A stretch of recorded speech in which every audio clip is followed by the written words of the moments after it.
you've worked this land side by side. Early mornings, long seasons, everything on the line. The hardest thing you'll face together isn't the weather or the market, it's the conversation about who leads next and how you get there without losing each other. The Future Leader by Patti Durand gives your family the language, the tools, and the courage to have that conversation for the successor, for the family, for the business you've both given everything to build. Order at thefutureleader.ca.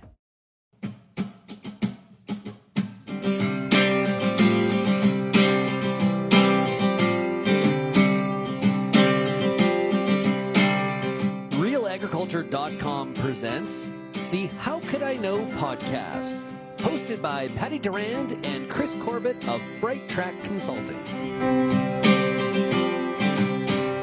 Welcome to another episode of How Could I Know? I'm Patti Durand. And I am Chris Corbett. We are very excited to see you all here again, or hear you all here. Today, our guest is from Southern Ontario. She's a friend of mine from that area, dairy farmer, and also a consultant. Works with a company doing some farm consulting in what turns out to be not very much spare time. We met at the National Board of CAFA back in the day. Yes, so Amanda has many hats that she wears, and it provides her with a really unique perspective to walk in her farmer's boots, I would say, even though I think her boots are pretty small. But she did mention. Yeah, she's got just a wealth of experience and also sees herself in terms of the challenges of farming. And I'm not sure that's always that common. So I suspect it will be interesting. It was a very interesting conversation. And, from dairy to beef to advising to a mom of 3 kids, you're about to meet a very, very busy woman. Ladies and gentlemen, Amanda Hammell. Hi, guys. We're back with another episode, and I'd like you all to meet the wonderful and talented Amanda Hammell. Amanda, welcome to How Could I Know? Thanks, Chris and Patti. That was a very nice introduction. Thanks, Chris. So tell us a little bit about yourself and where you're from and what the farm's about and what you're doing. Yeah, you bet. So thanks for having me on the show. As Chris said, Amanda Hammell. I am currently a senior manager with MNP on the farm management consulting side of the business. And so I spend a lot of time with farmers and farm families at their table, talking all about everything from understanding their business to cost of production, benchmarking, a lot of financial modeling. So kind of like that extra advisor at their table. I prior to joining MMP a couple years ago, I was 20 years with a financial institution, so have done everything from account manager to credit writer, kind of went up the ranks, and left when I was on the senior part of the portfolio. So all things agriculture, all things farm families for the last 20-some years. I won't give my exact age.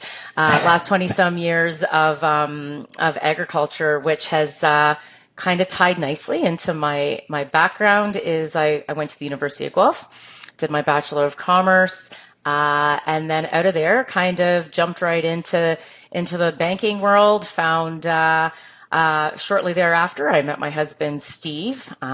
We have 3 girls. Madison is 16, Haley is 14, and Ava is 11. So they keep us very busy.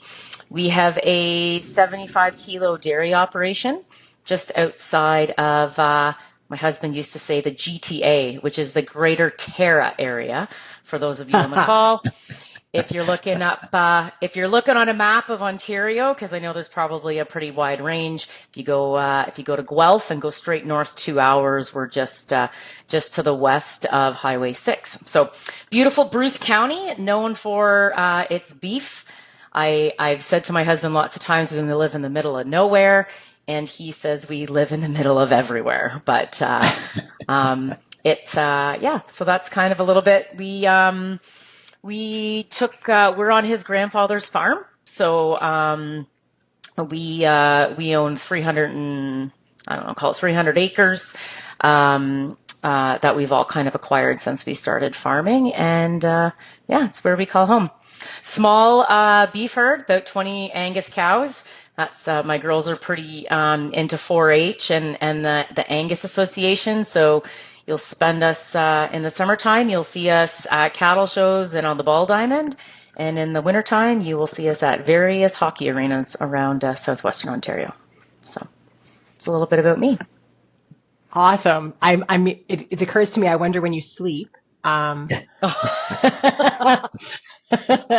actually, before we go any further, we're really aware that we cover different gamuts of the industry. So what does 75 kilos mean from a dairy perspective? Yeah. So we have 75 kilograms of butter fat. So that's the amount of milk that we're able to sell. Every farm is different. Around here, we'll milk between 50 and 52 cows. We raise all of our own replacement heifers. And we're fully automated. So we have a robotic milker and a robotic feeding system. Yeah. Grow Perfect. All of our own we have enough land here to support all of our feed needs. We're not cash croppers. We're dairy farmers. Grow all our feed, so it's enough for the beef and the dairy. Yeah. Awesome. That's good. I love that about Southern Ontario, how they call it cash crops. It's cash crops. Here we call it canola and wheat. Just you guys cash are grain crops. farmers. You guys are grain farmers. Yes, right. The intent of cash crop is you're actually supposed to make cash, but that's the idea? It's the idea. The margins have been a little bit thin lately. So, if I take, the residual from my wheat, if I take my manure, maybe I can get to a profitable acre on my wheat crop this year. Yeah. I can imagine there's a few of those tables you're sitting at. Yeah. You know what? It is interesting. The one thing I have found about everything in my career, right, is I do sit on both sides of the table, right? So all the way from lending to the consulting work I'm doing now, and then I come home and we have our own scenarios to run and our own data and our own management. And so, when people talk, there's some of those things where I actually, for the most part, I do pretty much know what they're feeling or what they're going through. Yeah. Absolutely. So, the trajectory over time of coming into his grandfather's farm, kind of play that out. That was easy, fast, slow, complicated. So, my husband and I were married, and so to put in perspective, I'm actually part of an organization called CAFA, which is actually how I met Chris. And so the opportunities that I had very young in my career from a professional perspective, I had access to numerous professionals. So lawyers, accountants, bankers, I had such a wide range. And one of the things that really stuck out to me as my husband and I were, through the dating stage and the honeymoon stage and kind of going in, and he was working on his family's farm. So third generation. And the one thing that was really important to me is that I felt we really needed to own our kitchen table. And by that, I didn't want to farm in the corporation. We really wanted autonomy at that place. So his parents offered us, and so we bought his grandfather's farm. At that point, fair market value, and we kind of. And actually, I always tease him, the beef cows came first. So it was something that it was just him and I, separate from the dairy. And that was kind of the plan. At that time, they were milking about 100 cows. So this is going back, we've been married, 18 years. So this is say 20 years ago, right? They're milking 100 cows. Shortly after we got married, and maybe even a little bit before, I'd say, things weren't going the way he thought they were going to go. And so I kind of knew from all of the training and the listening and the conferences I've been at, I'm like, oh, I am a daughter-in-law. I'm going to get blamed for this, right? Nope, I'm staying out. So I was very cautious of letting his family work through their challenges, work through their communication breakdown. And when I look at it, I actually think probably most of it came down to they had different goals. and they had different places they wanted to take the business. And you know what? I mean, yeah, fast forward 20 years, people can have multiple different ways of getting to that spot, but you've got to have the same goal, right? There's got to be alignment at some way. Your path might be different. And so I would say at that point, it was extremely emotional. I was pregnant with our first, and I would say that shortly after our baby was born, our first, he made the decision to leave his family farm. He gave notice, and and we had went through the whole process. We had went through mediation, and we had went through. I think you know what, it took a couple of people, and you know what, it took ourselves to believe in each other that we could do this on our own. So after that, we kind of went through we kind of took a summer off, right? He did some different things. I was on mat leave. I went back early because we still have a mortgage to pay. Yes. And at that time he joined, he worked for a company and he started selling milking equipment. So he was still in the dairy industry, just different. And so from there, we actually went on to apply to the new entrant program through Dairy Farmers of Ontario. Some might ask, how could we do that? Because we were theoretically, he was a dairy farmer before. He was never on the milk license. So according to Dairy Farmers of Ontario, we were fully eligible. Right. And so, yeah, we kind of put our thinking hats on. We put a business plan together. We did all the steps. We applied through the new entrant with assistance. At that time, that program was the one that, based on, we had just bought a farm, I was on maternity leave, just having babies. And so we kind of figured what we could do. And long story short, it's the only lottery we've won that I had to borrow $1 million, right? So I remember it was a January. We had been away. That was like back in the time where we still had an answering machine that you hit play, right? And I'm like, yeah, what is this? Right? They left a message on the machine. We just want to let you know you've been selected to be a dairy. And I'm like, what? And I'm like replaying it. And so, that's kind of how it started. So, we were excited at that time, nervous, and then kind of, we had a theoretical business plan, but now all of a sudden you had to take that business plan and put it to life. And I thought, geez, I hope I didn't overextend ourselves or make something up, right? When I'm doing my own business plan, right? So it's kind of like, when the rubber hits the road, right? Like in my work now, all I do is projections, right? But it's one thing about aiming it, but is it realistic, right? Are we actually going to get this? Did we budget enough for construction? Did we budget enough for, we have no feed in our bunk. We have no feed in our bunk. How are we getting feed and going to start to milk cows? So it kind of all came to life. Mm-hmm. So number one, I know I have a sense as an advisor. So I'm also a member of CAFA, but I think we should tell a little bit about that story. So, that's the one thing. And number two, I also think as an advisor, you said it was really important that we owned our own kitchen table. I think there's a ton to that comment that I want to unpack. So I guess let's start with CAFA. What is CAFA? I know, but let's make sure our audience knows. Yeah, for sure. So CAFA is the Canadian Association of Farm Advisors. And so within all the provinces of Canada, or most of them, there are local chapters where a number of advisors get together and talk about current issues, talk about challenges that maybe some of their clients are facing. It's like an avenue to educate us advisors that are not on the farm every day, right? And I used to think, I hope probably people in my chapter are listening, but I used to go there and get my free accounting advice and my free lawyer advice and right, because I'm I'd save up all my questions. I'd be like, hey, what would you do in this situation? And they would know. But yeah, so it's a professional network. there are some qualifications, right? To be part of it, you have to do so much professional development and hours and track so that not everybody can just say they're advisor. It has been fantastic. When I was young in my career, it was incredible to meet all of the local people.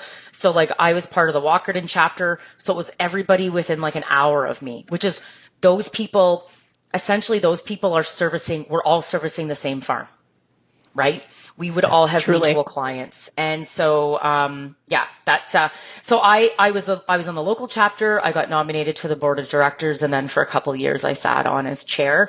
Chair gave a completely different perspective, national wise, right? Of seeing the issues from, the East Coast to the West Coast. And so I thoroughly enjoyed and again, part of everything we do is about relationships and networking. And so, that's where I feel the value is. Yeah. If I didn't know it, it would only maybe take me 1 or 2 phone calls and I could find somebody that would know the answer.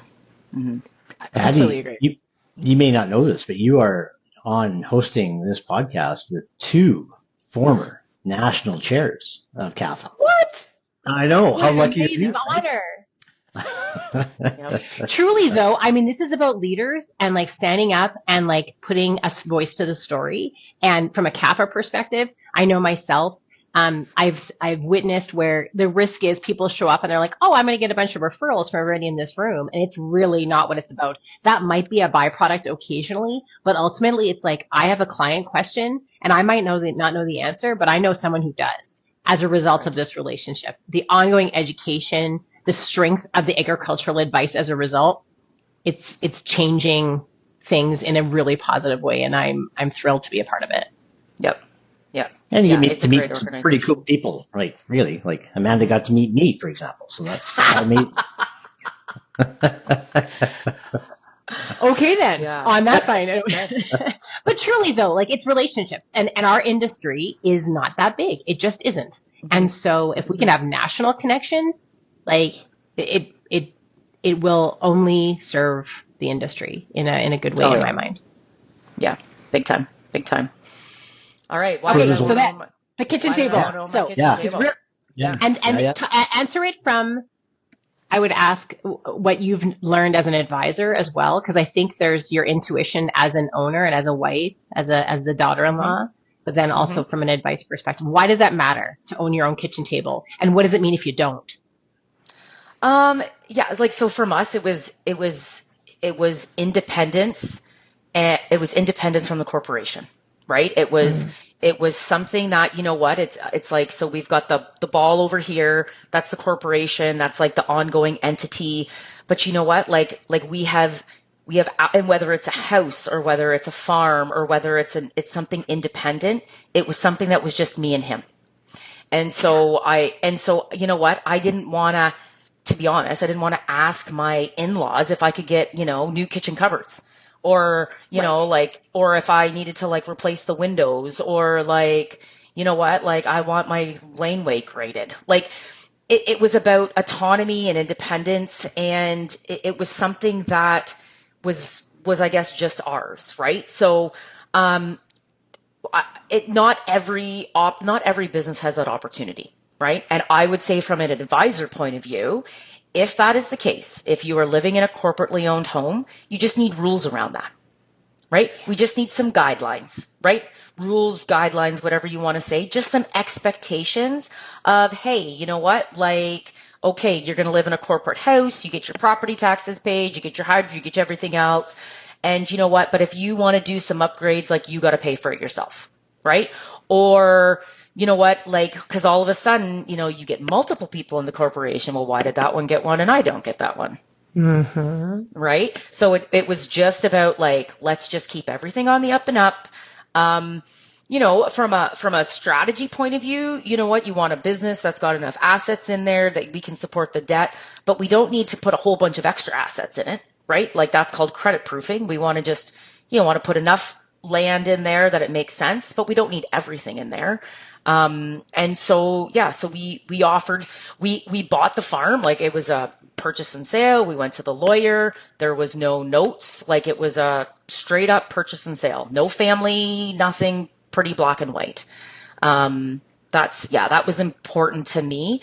And like I said, from an advisor point of view, if you go down that road and you're in this situation, just, you know what, go back to the table with the shareholders and just get a bit of a line of sight, right? Like, you know, we could kind of talk about fair is not equal, but at the end of the day, let's just set some guidelines about what the expectations are. Yeah. Sounds simple, right? Set the guidelines, set the expectations. You know, Patti's book, The Future Leader, Successor's Guide to Family Business Leadership, you know, she talks about that so much. Like, there's so many layers of communication through that whole book. I know you've read some of it anyways, Amanda, but like every time we hear these conversations, it doesn't matter who we talk to, it's about communication. It always comes back to communication, right? And it sounds so easy, but it's so much of a challenge for people to do it. Yeah. I actually didn't read the book. I listened to the book. Back to Patti's original, When Do You Sleep? I spend a lot of time driving, so I listen to a lot of podcasts and a lot of audiobooks. Awesome. Yeah. Yeah. So then you're familiar with my voice already. You know what? I couldn't agree more. And I think the number of times that there are, corporately or you're living in a home that isn't yours, because it makes sense. It's practical. It's like, we have a house right here. Why don't you live in it? Seems so simple at the entry. But I've even seen some guidelines where it's like, you have to knock before you walk in. So if it's the owner's former home and they're just walking in, you know, as they wish, there's complexities in there too. There's so many layers that we just go in with good intentions. We're like, it'll be fine. Really? Are we sure? I'm reflecting on our own farm situation. Well, I maybe should knock before I walk in on my sister-in-law. Sorry, Kyla. So legit, like real life is like, so my in-laws farm is right next door to ours, right? And so like, we're in southwestern Ontario, we're not in the prairies. And so like at 10 o'clock at night, they would call and they'd be like, we see your lights are on, we know you're up. Like, just thought we'd give you a call. And I'm like, just because I'm up doesn't mean I want to talk to anybody at 10 o'clock at night, right? And like, I used to love the years that there was corn planted there because it was too high and they couldn't see if our lights were on. Oh no. Yeah, like it's legit, right? Like real life problems. Yeah. Oh my gosh. Family fun. Family fun. Oh my gosh. Okay. So you have this acceptance of this proposal. You get to, congratulations, you win the lottery to go into a whole bunch of debt. And it set the table for a trajectory of like growth and all of these things that you've encountered. And that's kind of the premise that you are reflecting on right now, I think is how you described it. Yeah. So, you know, full disclosure, family relations were not great after Steve exited the business.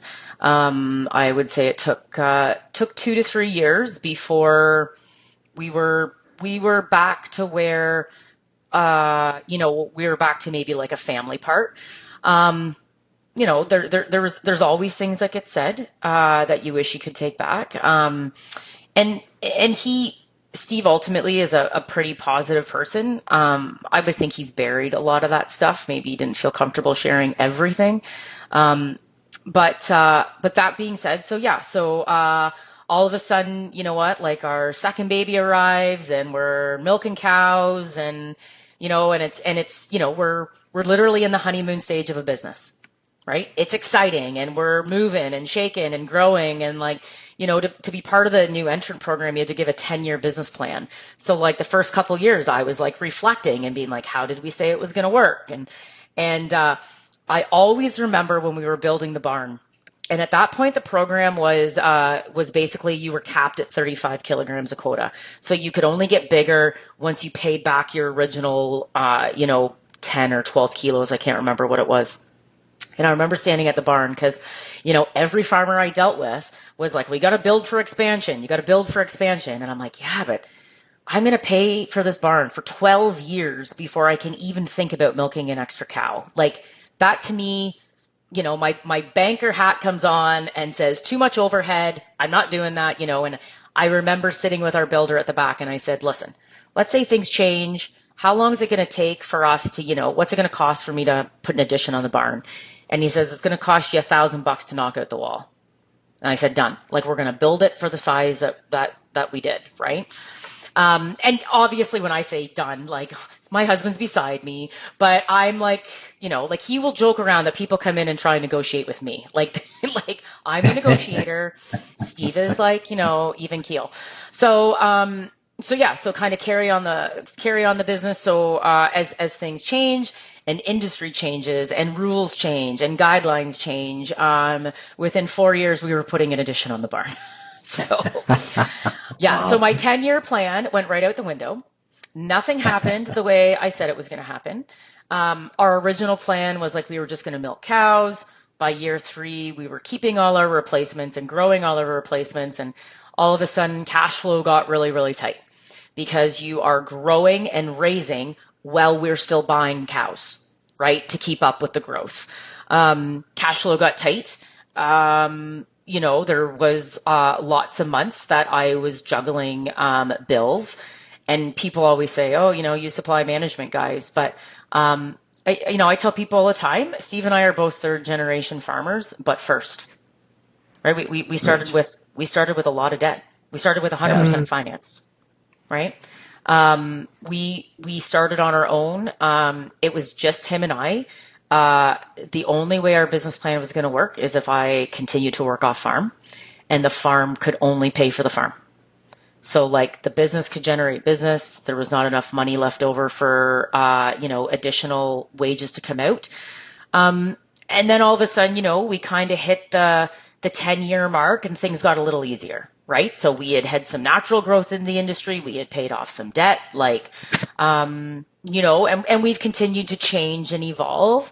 But now, and I say 10 years. No, I'd say the year 15 mark, because now my oldest is 16. Now I'm finding I'm hitting a wall, to be honest. That spunky family that was full of energy 15 years ago, like we don't have the same energy, right? We're trying to balance our 3 active children, give them a good life, keep our eye on the pulse, and you know what? I love what I do. I love being at the table with farmers. I love farm families. But sometimes I got to take my own advice, and I think the advice I have right now is we ourselves need our own farm advisor. The thing I underestimated, it is the best and the worst thing is that it's just Steve and I. Right? It is the best thing because we only have each other. Right? We don't have to report to a bunch of shareholders. The communication line, right? When we think about our communication circles, is just me and him. It's also the hardest.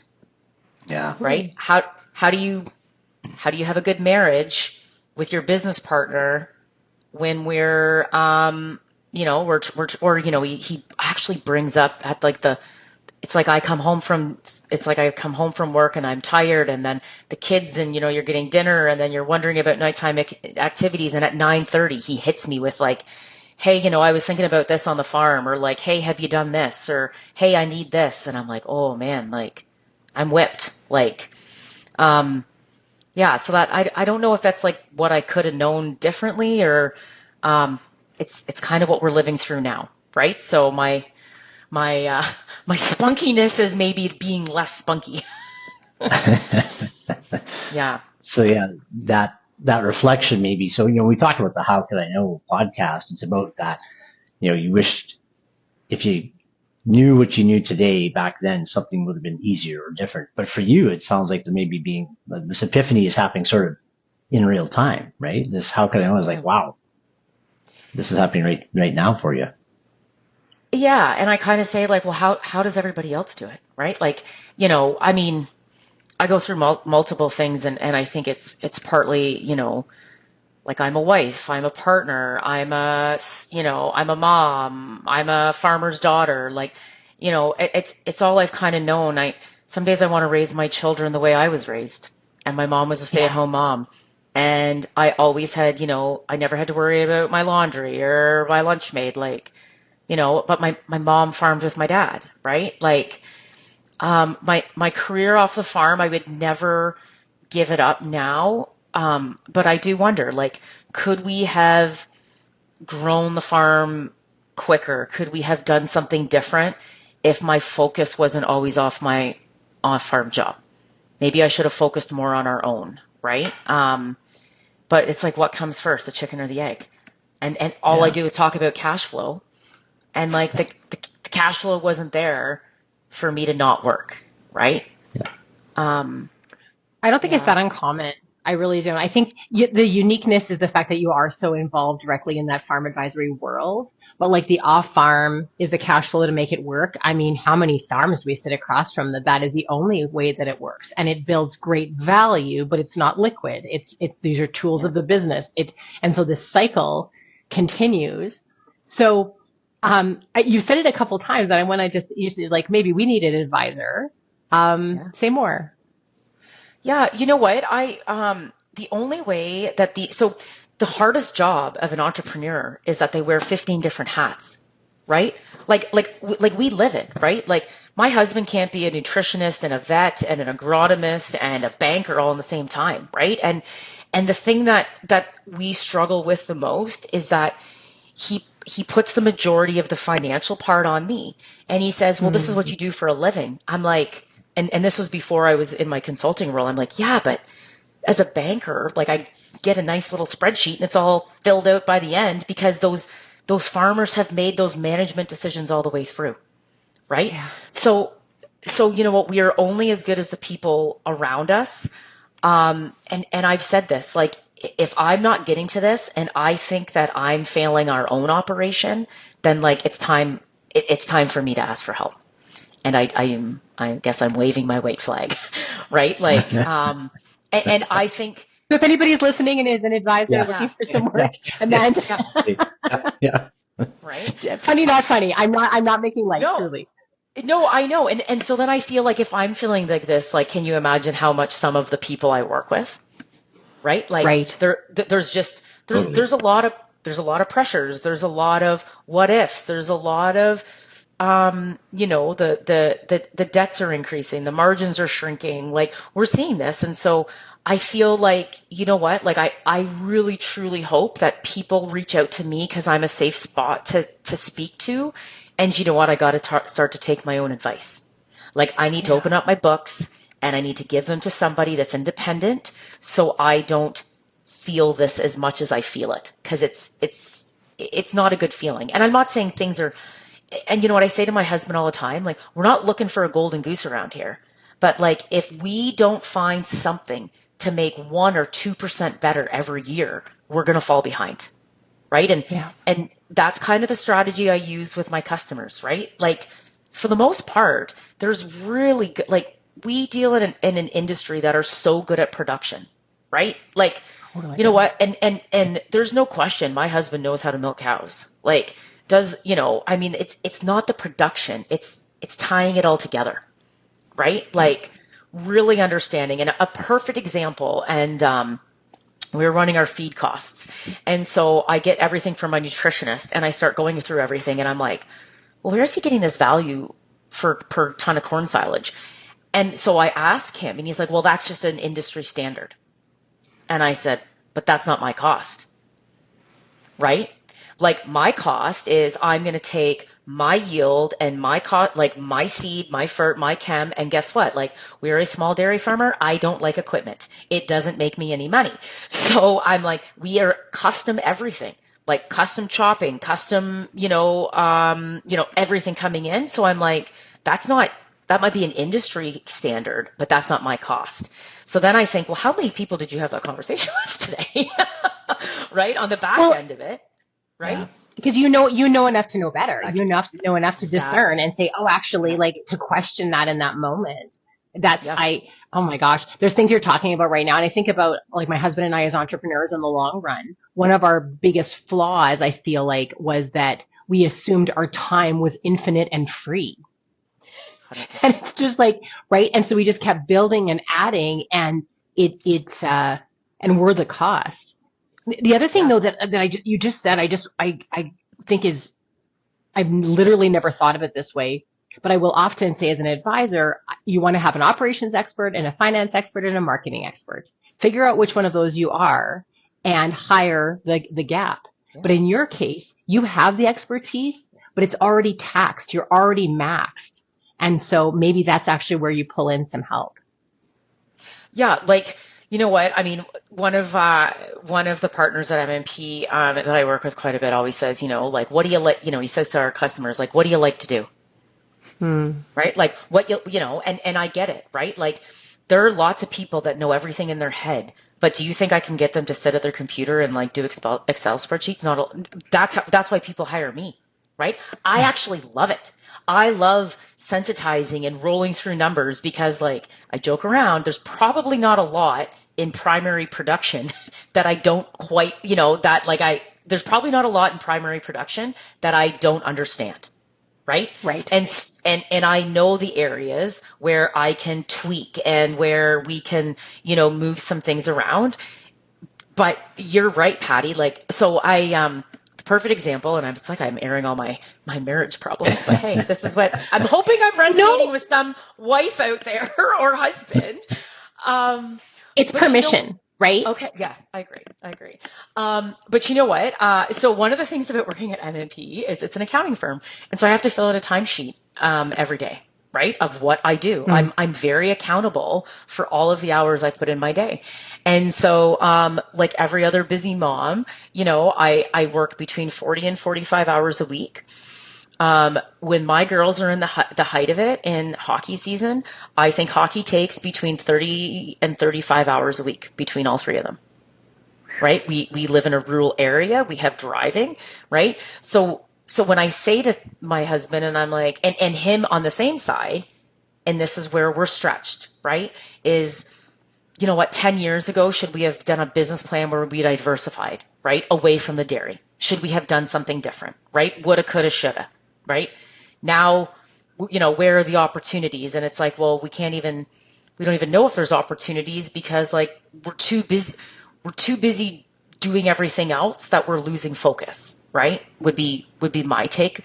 So if let's say he does half the running in hockey, so it's like I work 45 hours, I have 20 hours of hockey, that's 65 hours. And then, I have all my book work. And then like, geez, does somebody have to do any laundry around here or go grocery shopping or like, right? Like, you're very quickly at 10, 12-hour days. And then I haven't even stepped foot in a barn yet. Right? Yes. Like when my husband's away, I go to the barn.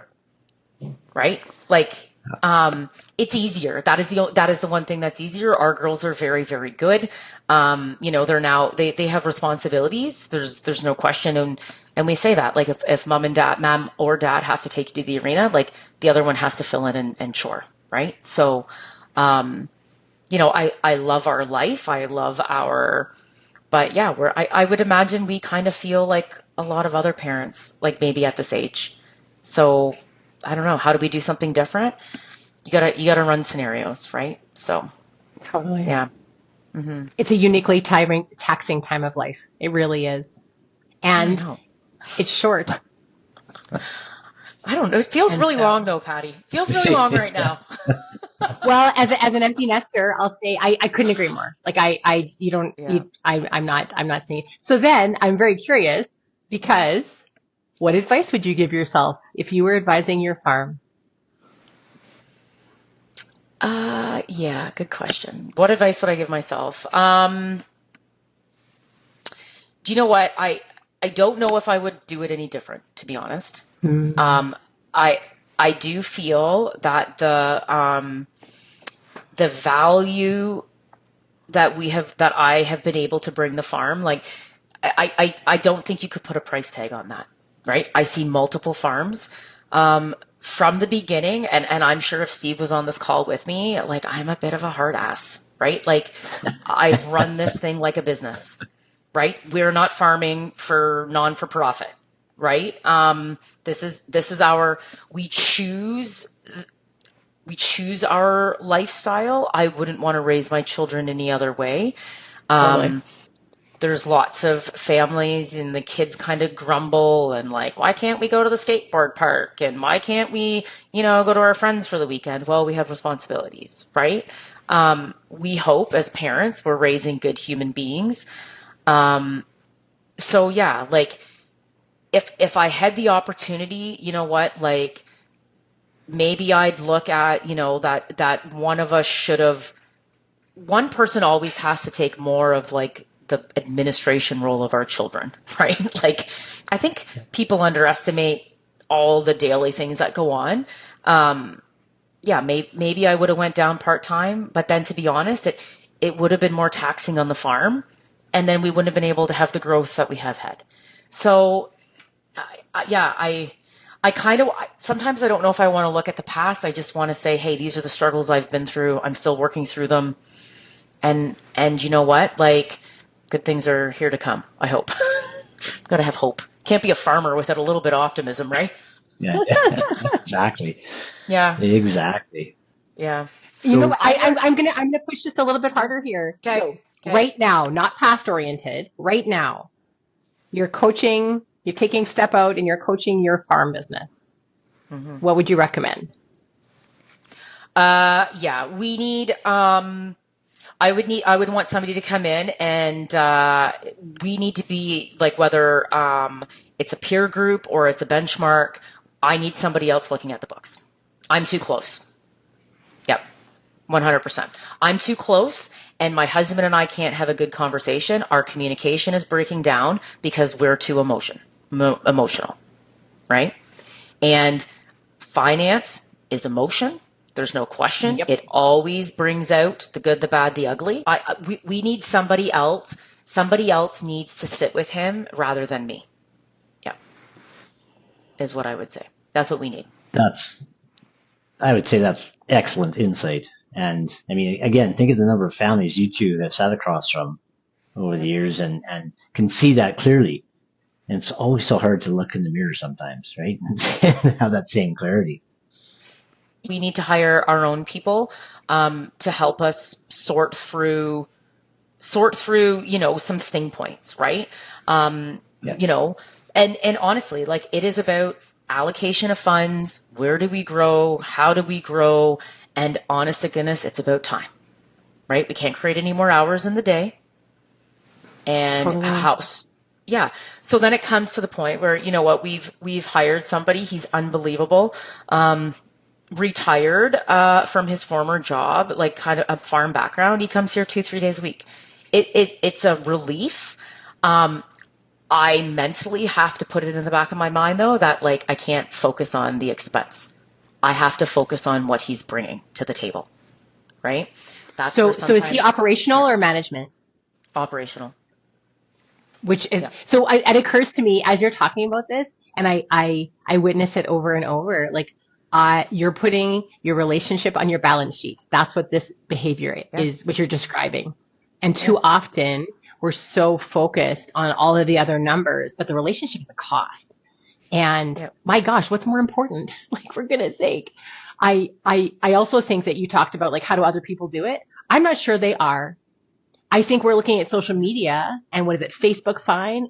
It's all the beautiful stuff. It's all the best stuff. It's all the beautiful moments. They don't show the real life. And it is teasing us into believing that fantasy is possible. So this is important. Thank you. Oh yeah. So this is where sometimes, you know what, and we all know in our guts when we're working with farm families that there's some things that we do that don't make financial sense. Right? Yes. Like but you know what? We have to, the one thing that I think I can relate is, like, I live in this day in and day out. Like, this is my business. This is my home. This is where I'm raising my children. So you know what? Like, we're going to scrape and save, and we're going to figure out ways, because ultimately the pressure relief will hopefully be there, right? Like the constant, I got to get this done. I got to get this done. I got to get this done. It's a hard way to be. It's no different than, in MMP, we have our own businesses and we have our own growth, and so it's like I'm wanting to grow one side of the business, but I need to grow my farm as well. I've taken on too much. I'm wearing too many hats. I think part of being a good spouse and a good manager and a good leader is recognizing that and asking for help. And I think that's probably where we're at. Yeah. Spectacular. I mean, like, that insight is going to be massive There's going to be Yeah. a lot more than one person who sees this, Amanda, and says, huh, wow. I thought it was just me, right? People are like, Yeah. oh, like, what's wrong with me? I can't pull this off. Everybody else is doing this. Mm-hmm. Mm-hmm. And you know that lots of people we talk to, they're like, oh, we could never be like you two. You're too, you two are so busy. And I'm like, yeah, but it's kind of all we know. Sometimes, we look at our children and we're like, are we pushing them too hard to, you gotta, they say, right, you gotta stop and smell the roses. I just want to be able to look back on our lives and say this, we did something that we were truly passionate about and that we enjoyed. Everything's not going to be equal all the time, right? Like, so like obviously I work in an accounting firm, and part of my job is like financial modeling and forecasting. And what does that usually entail? Expansion.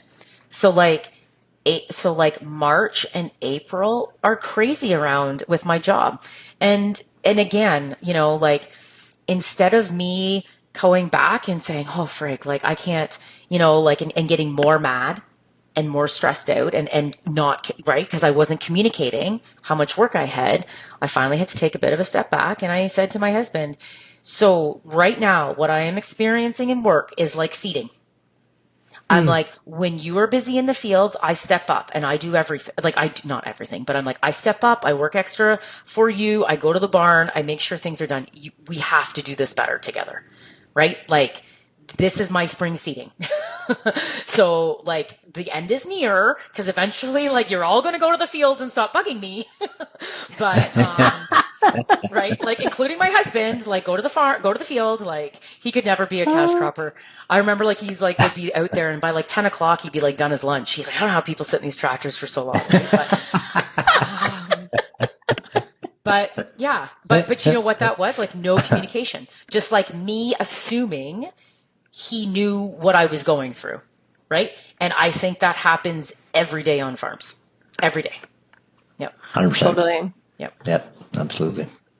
Yeah. There is an analogy that Brene Brown has shared that it means a lot to me, and I wonder if it might resonate and with our listeners as well, is that she and her husband do a check-in, and they give themselves a score out of 100. So where are you at? I'm 80 out of 100. I'm, 99 out of 100. Or if one is lacking and the other one's a little bit better, okay, well, I got your back. I see you, right? But she said the key is that if their combined score is less than 50, they need to sit down and make a plan so they don't hurt each other. Yeah. I'm like, whew, how many times, like, he is run ragged doing everything he's doing, as are you, and our spouses, we do that. Like, I think about my husband and I think it would resonate with many, right? Is that we are in charge of declaring exactly as you described in your busy season, like, hey, I'm underwater here. I need your help. Mm-hmm. But sometimes we just don't say it, and we just get upset. We're just annoyed and bitter and tired and bitchy and whatever, fill in the blank adjective. Her suggestion really changed the way I think about it. Yeah, like I always look at it and I say it comes down to, it's usually because we feel underappreciated. Right? Like, I don't understand. Like, I kind of know what goes through his life every day, because a year ago he severed his bicep, and he went to the hospital on a Tuesday and had to have surgery on Thursday, and no lifting for 6 weeks. And so honestly, wow. After I like got into like a deep cry after I hung up the phone, because it's another one. And it really put things in perspective. We have no backup plan here. Yes. Yeah. It is just like, once again, good and bad, right? Like, yep. We only have each other to get mad at. It's not like I'm fighting with anybody, but at the end of the day, like, you know what? And all of a sudden, it was the middle of March. I was extreme, and I called my boss, and he's like, we'll figure it out. But for 3 weeks, we found somebody very short notice to do the feeding. But for 3 weeks, like, I did everything. And so when I say I know what it was walked in his shoes, I did. I mean, my boots are a lot smaller, my rubber boots, but like, and I was very honest with him. I'm like, oh, I am never doing that again. Like, I love you and I love the farm, but I am not designed to be a full-time farmer. right? Like, and I don't, and maybe that's because I knew he was always going to come back, but you want to like test someone's marriage, you know, walk around with like a bit of an arm sling when he was feeling good enough and follow me around the barn and tell me like, ooh, there's an easier way to do that. Oh, maybe I would do that way. And I'd be like, oh, like, right. Or and then the kids are like, Dad didn't do this right in the house, and Dad didn't do this. Like, we literally had role reversal, right? And like, I think he was ready to go back to his barn, and I was ready to come back to the house. But it goes back to, I mean, I advise farms for a living, and I was so caught up in my own that I couldn't identify that as a huge risk. Like, I had the what if you die. I've got that one figured out. Like I love him, but I'm like, I have the what if you die. I didn't have the what if, and actually I had the what if I got sick, because my cash flow income pays the groceries, right? So like I actually have a short-term disability on me, right? Because I'm more tempted, like I'm a woman, more than likely I'm going to get cancer. So I have that kind of stuff on me. But like, I just have like, what if he died? I didn't have like, what if he got like sick or hurt, right? Right. And I think that plan changes all the way through, right? Like what we needed when my kids were little is different than what we right? Like right now, you know what? We could maybe handle it, right? If something got sick, right? Like the kid, you could put the kids on online schooling, like we could figure it out. But again, all of a sudden it's like he got hurt and it's short term, but like that, it cost us money, right? It cost us cash flow that I was not prepared for. Right. Yeah. And no insurance. And yeah. So anyways, I don't even know how we got on that topic, but it was about, I mean, that's a how could I know example, bang on, right? Yeah. Thrust into it, not expecting it. What the heck? Navigated it, learned all kinds of lessons. Yeah. So, go back to the lessons. This is in my mind, this was about relationships. The people I was working with at the time, so understanding. I flipped all my meetings to virtual. Right? Those farm families, I'm like, guys, I am so sorry. Like and some of my driving, like I'll have to drive 2 hours. They're like, oh, frig, Amanda, don't worry about it. I think it's because, you know what? Like they understood what I was going through. I understand what they're going through. Right? Yep. I am on both sides of the table, like I said in the beginning. So, that one, everybody flipped on. My boss was so supportive. The people, what we called our suppliers, we called our Laley dealer, because guess what? Like, I'm not a mechanic. Hey, if you get an SOS call, you're going to have to come to the farm, right? Like, we had extra vet calls that week because I can give a cow, I can do our boluses and everything, but like I can't put calcium in the vein if I have milk fever, right? Like I don't want to kill her. Right. So it's like, there's all those things. Like sometimes I joked around, like you can't tell now, but I'm 5'2". My husband's over 6 feet. I'm like, you should try doing some of these things on your knees, and then you would know like how hard it is for me, right? Like I have a little stool everywhere in the barn, right? Because even giving a cow a bolus, I'm like, oh my gosh, I can't get my arm up that far. So anyways, it was quite the show. So we survived. I had to pay a lot of money. My flower beds did not get done that year. He was, the world went on anyway. Right. Yeah. Right. We can't sweat the little things. Yeah. In the moment, it seemed like very overwhelming. But yeah, it was a good story to tell. Yeah. Yeah. I never even thought about that one. There we go. Brought up a lot of things though, right? Like we had to relook at some risk things, right? Truly. But yeah. And community, right? I mean, we are truly blessed to live in an area that, I know if we needed anything, like I could call like anyone and everyone. And, but I think that comes down to being kind to each other and being around good people. Yeah. People, communication.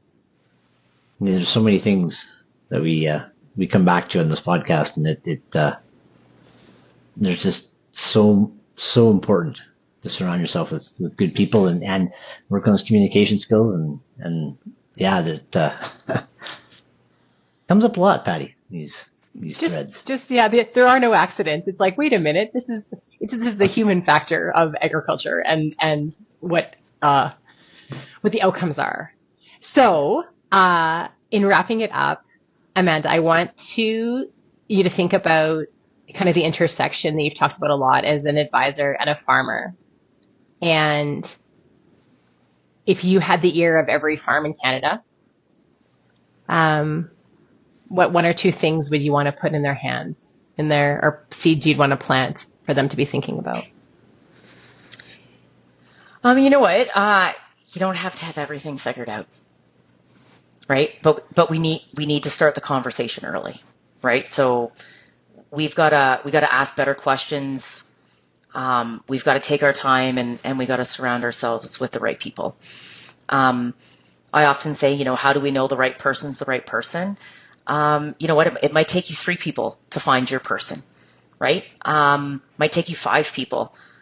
Like, just because I am able to work with one family doesn't mean I can work with everybody, right? I mean, we have different, right? And I think it's about, like, you can't give up. And this being the end all to be all, right? Like, you don't have to have everything figured out, right?